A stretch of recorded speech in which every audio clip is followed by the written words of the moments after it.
Здравейте отново в студиото на Добро утро, България. Зачестяват кражбите на кошери и пчелни семейства. Каква е причината обаче за това? Очевидно от Брюксел са решили да подпомогнат пчеларите с 12 500 евро по програма за развитие на селските райони и всъщност това превръща всички тези кошери в плячка за крадците. Може би сега трябва да видим къде е Дидо, за да разберем защо пчеларите са толкова оплашени от тези нови набези. Здрасти, Дидо! Добро утро, Майя, добро утро и на нашите зрители. Намираме се в село Генерал Инзово, съвсем близо до град Ямбол. В Ямболско като цяло, в селата, които се разхождахме и вчера, и рано тази сутрин, пчеларството е страшно популярно. Много са кошерите, които има тук, много са пчеларите и разбира се, малко повече са сигналите, които са получени към момента именно за кражба на пчелни семейства и дори някои крадци са много по-нагли, те отмъкват дори и целите кошери. Тук зад мен виждате, това е пчеларника на Галин Пантелеев, който е кмет на Генерал Инзово, т.е. тук заедно с нас, това е Галин. А тук е и Георги, той също е пчелар, също е станал жертва на подобен тип престъпление. Галин, нека започнем с теб. Разкажи ни какво се случи. На мен през миналата година два пъти ми открадваха кошери от тук. Веднъж през месец март от два кошера задигнаха рамките и един цял кошер. Втория път беше през месец юни, когато 6 кошера заедно с меда направо бяха задигнати. Галин, как ще обясниш на зрителите, които не са запознати, какво стои зад една такава кражба? Кой би искал да дойде тук и да вземе пчелите? Действително ли става въпрос за еврофондове? През последните години пчеларството стана много популярно и една от причините са програмите, еврофондовете. Много хора се нахвърлиха да се занимават с пчеларство, обаче това е трудно нещо.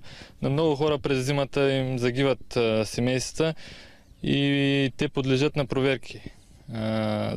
За да не бъдат санкционирани, те трябва да се възстановят семействата и прибягват до тази крайна мярка. Според мен това е основната причина, поради която толкова последно време се крадат кошери. След като получават евросубсидии, те не могат ли просто да закупят нови семейства? Колко върви на черния пазар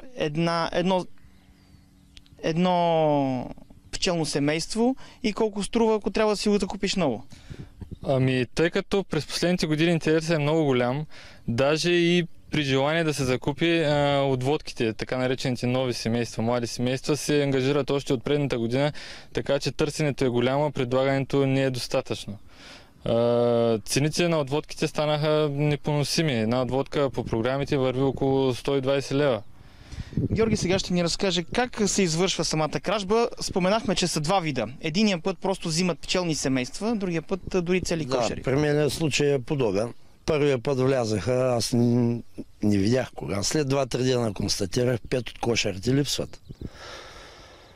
Минаха се около 20 дни, влязаха втори път, взимаха 10 магазина с рамките заземени, както се заземяват магазините.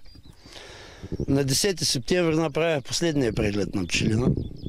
След месец и половина констатирах, че от 11 пчелни семейства липсват по 5 и по 6 рамки с пчелите. Това други пчелари конкуренти ли са или това са организирани групи според вас, които просто препродават тези пчелни семейства? Не мога да кажа нищо, тъй като аз само констатирах липса в пчелина. Масови ли са тези случаи? Вие сте тук хора, които се познавате в селата. Има ли много такива случаи? Говорим ли действително за ръст в кражбите? Не за ръст в кражбите, но в съседното село някой си цони, не знам кой, и на него около 20 кошера така, с рамките. А кошерите са там. Отиват с сандъча. Те вземат си каквото им трябва, слагат ги в тяхните семейства и те стават тяхни. Искам само да се ориентирате. Тук се намираме малко извън селото, тъй като в самото село ще е по-трудно да се гледат пчелите. Именно заради това и много по-трудно се охранява едно такова място. Да, и аз за това се принудях. Взех двор под наем в селото и си преместих пчелите в селото. Преминаваме сега към старши инспектор Иван Иванов, който е началник група охранителна полиция в районно управление Тунджа, който ще ни даде повече подробности вече и как полицията работи по тези случаи. Добро утро, инспектор Иванов. Добро утро. Има ли зачестили сигнали подадени от хора, които се занимават с пчели, за това, че са били жертва на подобно престъпление? За зачестили сигнали не може да се каже. Миналата година в цялата дирекция Ямбол има регистрирани 9 случая, по които има образувани досъдебни производства.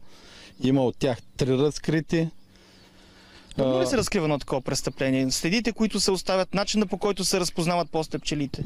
Много трудно се разкриват такива престъпления. Това е престъпление като всяко друго и полицията работи, както се работи по всяко едно престъпление, но говорим тук вече за трудното разпознаване последствие на кошерите и най-вече пък на рамките пчелните семейства, които са откраднати и са поставени в друг кошер.